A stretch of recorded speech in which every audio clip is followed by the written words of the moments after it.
Posted by you/critical_lemon_4072. My husband has 2 brothers and 1 sister. His sister and her husband are not my favorite people in the world. Recently, they, along with their 8 children, have been couch surfing because they lost their home, a long story that could have been avoided if they had acted like adults. First, they stayed with my in-laws, but my in-laws used the excuse that my father-in-law has diabetes to get rid of them and their rowdy children. Next was his older brother and his wife. They had 2 spare rooms since 2 of their older children moved out a year ago, and they only have the 6-year-old and their 13-year-old twins at home. After 3 weeks, they had to move out due to a planned refurbishment. They were happy with them, as they were generally tidy and helped out around the house. The youngest brother was the next to take them in. While my sister-in-law was there, she helped out around the house and kept her children under control. The youngest brother's wife is very house-proud, and she allowed them to stay for a limited time only, as they recently had a baby and her mother will be staying with them to help out for the first 6 months. Then they emotionally manipulated my husband into saying yes. I agreed to it on the condition that she, her husband, and their children keep the place clean because, in the past, the only place they are messy is in my home. For example, if they are throwing something into the kitchen bin, they throw it in the general direction of the bin but not actually in it. It's extra gross when it's food that dries up and stinks. Similar things have happened before, like when she would leave her sanitary towels on top of the bathroom bin lid instead of inside the bin. Her oldest daughter recently started her period, so I asked the younger brother's wife how things were in terms of tidiness. She said she had no complaints, they went to bed on time and kept the place clean. However, they were only there for 2 weeks. They are always tidy at the other houses, I know this from experience too. During Christmas and summer holidays, when we stay at each other's places, I've noticed the difference in how they behave at my house compared to the other places. Before they moved in, I made the younger brother and my in-laws witnesses to them agreeing to keep my house as clean as it is and to chip in with chores. If they broke the rules, they would be out immediately. She fussed and denied past wrongdoings but sarcastically said, "As you wish, Your Highness." The first 5 days were smooth sailing. This morning, I found a sanitary towel on top of the bin, not even wrapped properly. But that's not all. Her daughter is staying in my daughter's room, and she made a mess of the shampoo and conditioner in the bathroom. She also left a tampon on the side of the sink, forgetting it from the night before.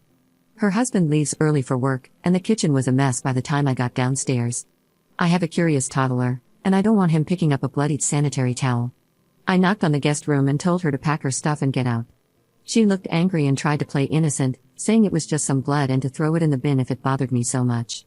I told her no, then picked up her suitcase and started packing their things.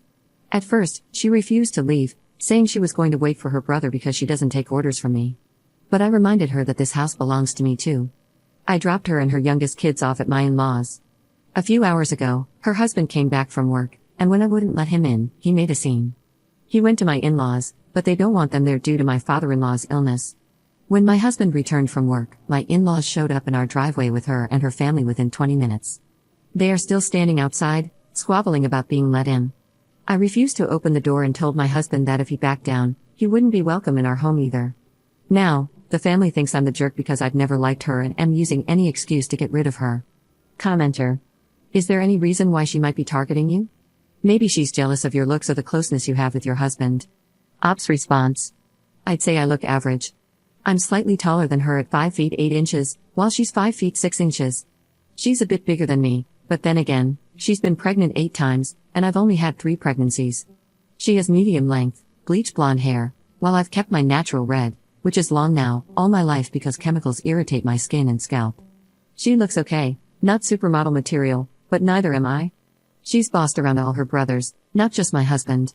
My husband used to give in to everyone's whims, but since we got together, he's been doing less and less of that because he wants to spend more time with me and our family.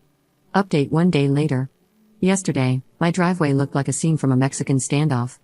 They were outside discussing the matter while I refused to go out and engage. After 2 hours, yes, 2 whole hours, they finally left. They're currently at my in-laws, but they made a promise to return tomorrow to discuss the matter when everyone is home from work, so we can supposedly find a workable solution. Well, at least that's what my husband relayed to me. When my husband got inside, I told him that I would not have them in my house. I said that if he wanted them there, he could clean up after them, which he did. After cleaning, he asked me why I made him do it.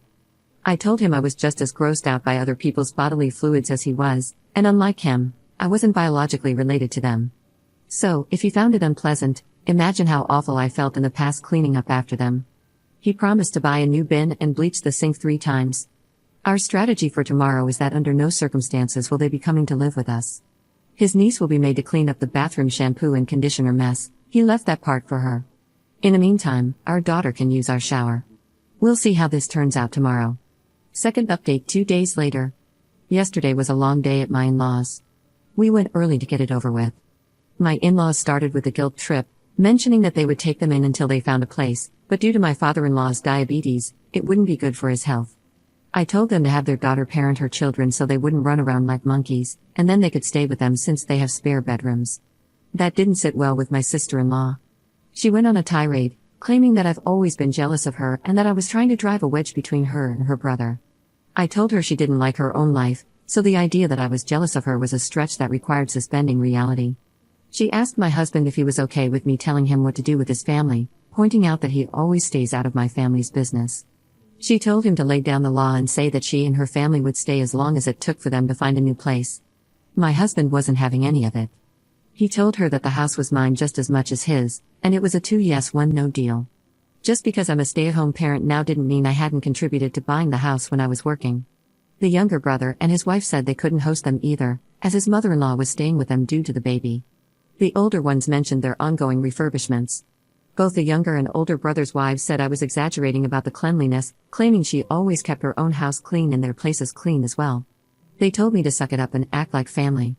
I told them I wasn't there to argue about her cleanliness, as I saw what I saw and her brother was a witness who had to clean it up. He confirmed that he did and that I wasn't making it up. My sister-in-law then slipped up and asked her brother, "Why did you clean it up?" Because, according to her, I was supposed to clean it up. Either she's the dumbest person alive for admitting that, or she knows she has the whole family wrapped around her finger. Either way, I made it clear that she wasn't staying with me. Since she gets along much better with everyone else in the family, they can figure out a solution among themselves. My husband told his niece that she was old enough to clean up the remaining mess, but she refused. Her father stepped in and said, "She's your niece, but my daughter, don't you dare tell her what to do." Things got heated between them, so they both had to walk it off. I then told her and her husband that the only reason my husband and I were there was to get reimbursed for the bin we had to throw out due to her leaving biohazards around the house. She laughed in my face and said it would never happen. I responded, "Fine. I hope you realize that when I threw you out, I didn't pack all your belongings." I still had her daughter's Switch, her husband's and the 2 younger ones' tablets, some of her jewelry, and a few other items, as it all happened so quickly that day. I told her all of it would be sold to recuperate my costs. We left, but she was yelling loudly about what she would do to me if I dared to sell anything. My husband has my back, and he said to go ahead and sell whatever I needed to. Later on, they kept texting my husband, asking him to do them one last favor by putting up with her for a few months until she got back on her feet. I told him that, no matter what, I wouldn't agree to let her, her slobby husband, and her horde of children back in. They also texted me, trying to guilt me by bringing up his niece's education. Without a place to stay close to her school, she might have to switch to another school if they end up getting a rental outside of the school zone. I texted back, "Tough luck," and blocked them. My husband won't block his parents, but he's pissed at his brothers for calling him selfish for not taking them in, considering they're going through a hard time. While they admitted it was gross, they excused her behavior by suggesting I might have aggravated it. To top it off, the oldest brother's wife left a voice message through her husband's number on my husband's WhatsApp. She said, "Get this, you're still okay to watch X's name, her 6-year-old, on Tuesdays and Wednesdays like usual, right?" I told him to respond, "Figure out what the answer to that request is." So, that's where we're at now. Commenter. Good for your husband for sticking up for you and backing you up. I can't believe the audacity of this family still expecting you to watch their child after all of this. Ops response. The sister-in-law isn't asking me to watch her child. It's the older brother's wife who wants me to continue watching her child as I've done until now. She works full-time and overtime on those days, but I no longer feel like helping her out. Third update 2 days later. I went to pick up my children and had to stay a little longer because a new family was moving to the area. The parents wanted to meet their children's classmates' parents, so we had a small meet and greet. While I was there, the office brought my husband's older brother's daughter, the 6-year-old, to me, as I'm usually the one who picks her up on Tuesdays and Wednesdays. No one had come to get her, and when her teacher saw me waiting in the hallway, she asked an office admin to bring her over, assuming I was just delayed due to the meeting with the new parents. I told them that I was no longer responsible for her on Tuesdays and Wednesdays. They took her back to the office, and I assumed they must have called her mother. When I returned home from the meet and greet, My husband told me that his parents had called him and expressed their anger about me abandoning their granddaughter. They also put his older brother's wife on the phone, which led to a shouting match between her and my husband. Even the sister-in-law I kicked out had a few things to say. It ended with my husband telling his parents they had lost the privilege of talking to him for a week, and he would only unblock them when they gave both him and me a sincere apology. He explained to them that it was the parents' responsibility to make pickup arrangements, especially after I had made it clear I would no longer provide free services. The sister-in-law I kicked out is staying with her parents for now. Her husband, along with their 2 younger children and 2 of the older ones, are staying with my in-laws. The other 2 older children and the remaining 2 younger ones are spread between the other 2 houses. They made an indirect threat, saying it would be a very temporary arrangement, as she promised it wouldn't take long for her to make her brother see the light. I think I'm in for a long ride. Commenter. What an amazing saga of entitled trash bag humans. I agree with most of the comments I've read, stating to remain strong, not let them back in your house, get home security, and make sure the school is aware of who is allowed to pick up your children, as well as who you will no longer be responsible for. If they have a problem with the parents not picking up their kid, they can call the authorities and report a child has been abandoned at the school. I'd like to ask, why, when your sister-in-law admitted to leaving a tampon on your sink, didn't the rest of the family immediately tell her she's filthy and wrong? How the hell are they still siding with her, despite her no longer having the denial leg to stand on? How can they excuse that? You have a toddler, and they're leaving blood lying around in your home. In my opinion, this is definitely a line in the sand situation, not only with your sister-in-law and her family but with the rest of the family as well. Discuss it with your husband, of course, but this seems like a get behind us or get out of our lives scenario. Why your family unit is being scapegoated or treated like the black sheep of the family, I can't say, but it needs to stop. They are unreasonably bullying you and your husband. Final thought, why does your sister-in-law think your husband would side with her instead of his wife? She seems weirdly confident she can get him to cave. Not accusing your husband of anything, just wondering. Ops response. After she admitted it, they still thought I must have done something to make her behave that way. Surely she wouldn't act like a pig in my house if I didn't deserve it, since she's always clean in their homes. As for the other question, my husband has been a pushover when it comes to his family. He was always the one they threw under the bus. He and his sister were close because he always helped her whenever she snapped her fingers. 4th update 5 days later. It's early in the morning, and I've only slept a few hours. I don't know if I'll be able to finish this in one sitting. On Friday, I dropped off my children at school, and the older brother's wife was there at drop-off time. She followed me, and when I stopped to pick up a few things, she confronted me in the store parking lot. She was apologetic and wanted to make amends, but I wasn't having any of it. She said she was desperate because if she missed one more week of overtime, she would lose the project, as she's the lead and has to stay there to supervise. Her husband can't change his hours, so it has to be her who picks up their 6-year-old. She also said it wasn't fair to hold a grudge against her child for a passing comment she made. I told her it wasn't a passing comment, she had laid the blame on me for our sister-in-law leaving biohazards in my home. She said she just wanted everyone to get along and was hoping to de-escalate the situation. I suggested she ask our sister-in-law for help, and she said she had already refused, claiming she could barely cope with her 3 children under 7. I then told her to ask the youngest brother's wife, since her mother was staying with her, giving her extra time and energy to help out, and they clearly preferred each other over me. She replied that the youngest wife wanted to focus on making early memories with her own child rather than helping her with her 6-year-old. I told her to suck it up and find a solution with those she considered family, then went about my shopping. In the afternoon, when I went to pick up my little ones, she was there again, and after we left the pickup line, she followed me all the way home. To prevent her from parking and harassing me at my door, I blocked my driveway by parallel parking. I sent a text to my husband, asking him to let me know when he'd be home so I could move the car. Not being able to park didn't stop her, she parked on the side road and came to my house anyway. She rang the doorbell, but I didn't open the door.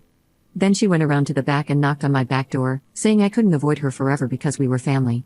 I spoke to her through the window, as I didn't want her pushing her way inside if I opened the door, and told her to leave or I'd call the police for harassment. She finally left. In the evening, someone rang the doorbell, and when I opened it, it was my mother and father-in-law.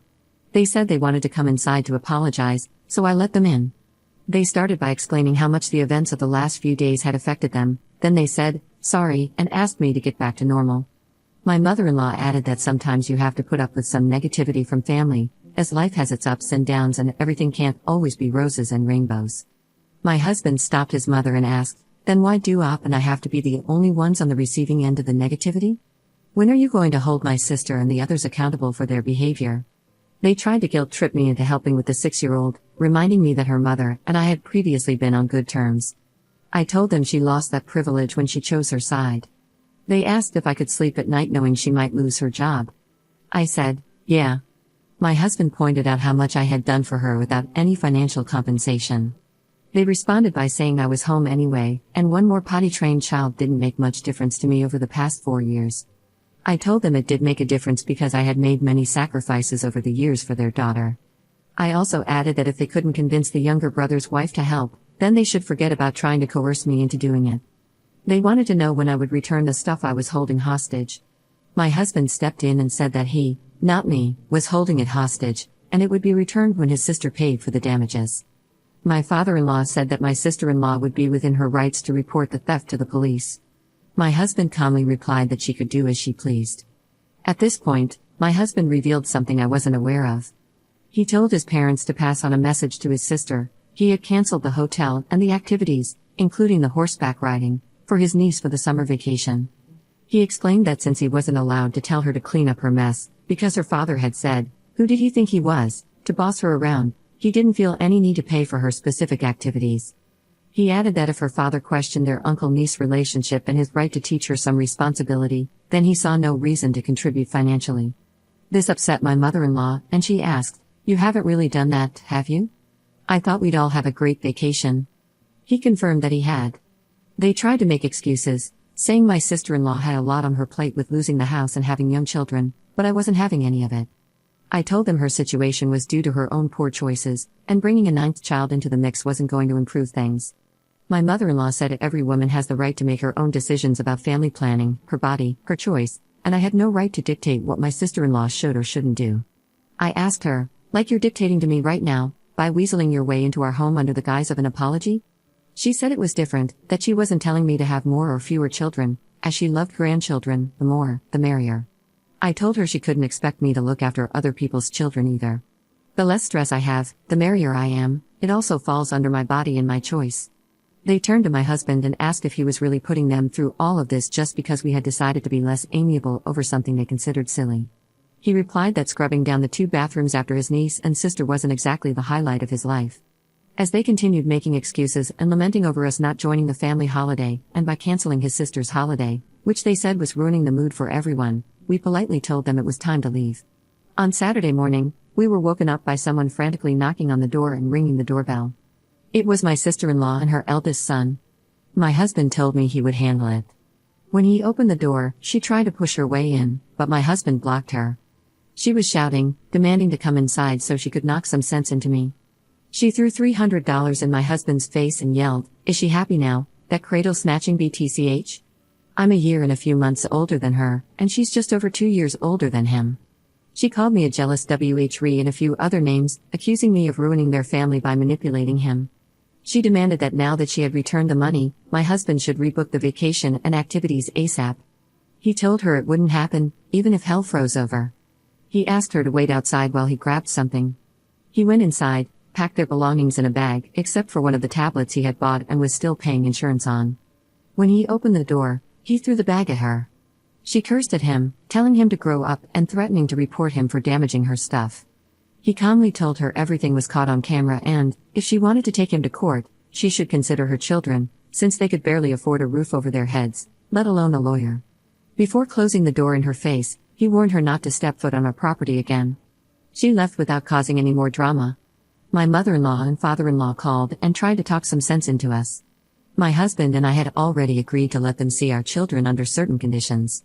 They argued that they had grandparent rights. I told them that, although I'm no lawyer, their rights are very limited in the state we live in. If they wanted to maintain a relationship with their grandchildren, they would need to start respecting me and my family. Right now, we're no contact with the other brothers, their wives, and my sister-in-law's family. We unblocked them briefly to send a message and then blocked them again. If the older brother's children want to speak with us or spend time with us, that's fine. However, the 6-year-old can only visit if her older siblings are there to supervise, and only on weekends when we have time to host. There will be no more dropping by whenever they feel like it. If they let their parents use their numbers to contact us, we'll block them too. While we had everyone unblocked to send messages, The older brother's wife called me and offered to pay $7.50 an hour for the days I looked after her 6-year-old. I told her, no thank you. I'll pass on that wonderful opportunity, and good luck finding childcare for that amount.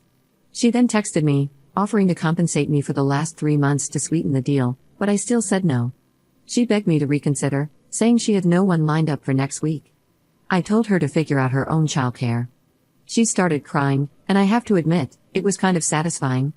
If that makes me a BTCH, I'll own it. She'll most likely lose her job, but as far as I'm concerned, it's not my circus, not my monkeys.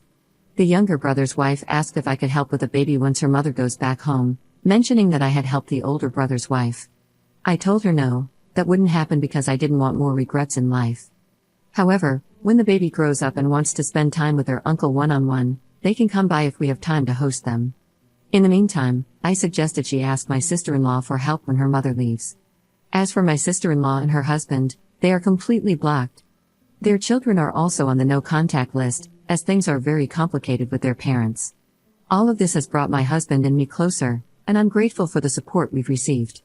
Going forward, I believe there will be less stress. It feels like a huge weight has been lifted off my shoulders. Thanks again for all the support. Hopefully, nothing new will happen, as they now know we mean business. Up in the comments. Regarding the summer vacation thing, we typically spend 2 weeks with my husband's family. It's been a family tradition for them since childhood, no time with friends or other family, always the last 2 weeks of July together. I knew we'd be spending the summer with them before all this drama unfolded, but I had no idea my husband had paid for my sister-in-law's trip this year. He apologized for it and told me everything had been canceled. He had covered most of the costs for her and her family in previous years too, due to their financial struggles. The others pay their own way. I never minded, as we have a joint account and separate accounts we use without consulting each other. Since I stopped working, he's also been adding money monthly to my personal account, as he does to his own. He expressed regret for being so generous with them and apologized again for not telling me earlier. He showed me proof that he canceled the vacation on the same day at Hector, but with all the chaos, he had forgotten to mention it. Needless to say, we're creating our own holiday traditions moving forward.